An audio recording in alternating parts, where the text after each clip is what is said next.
Hey gang, I want to take a minute to talk about suspension air pressure gauges and loading your trailer out on a job site, out in a cornfield, wherever you might be. There's no cat scale readily available.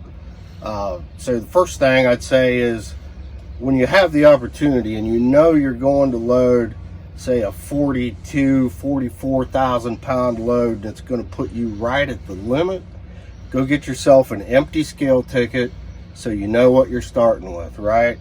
I've got 12,000 pounds on my steers, I have 10,000 pounds on my drives, and I have 8,000 pounds on my trailer.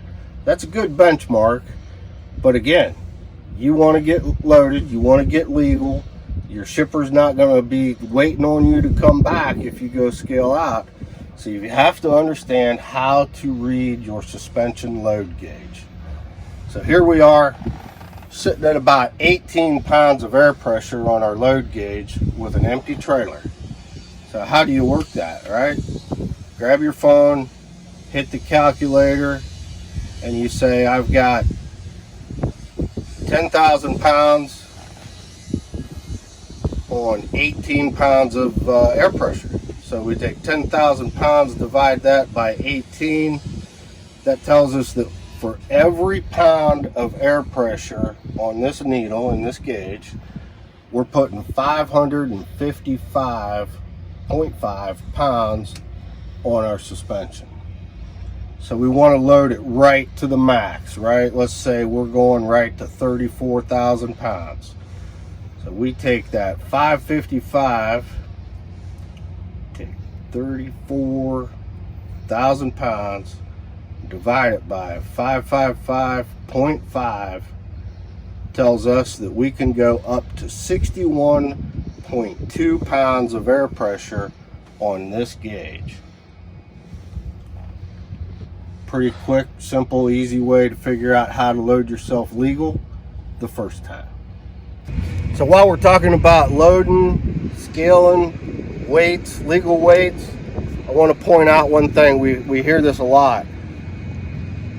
Driver calls into his fleet manager and says, I'm overweight. I've got 12,500 pounds on my steer axle. Well, we know the general rule of thumb has always been 12,000 pounds legal on my steers, right? Well, that's not the case. You want to know how much you can put on your steers. There's a tag right inside your door, and it'll tell you right here, gross axle weight rating of the front axle is 13,200 pounds. You are absolutely legal to go up to 13,200 pounds on this particular unit with that axle, and our tires match that. Now some of you see, I'm looking at the door jamb. This is in a Kenworth. Some of our other trucks, it might be in the inside of the door jamb, but they're all listed. That's a good quick reference so you know what you can do with your truck and where you stand. Thank you.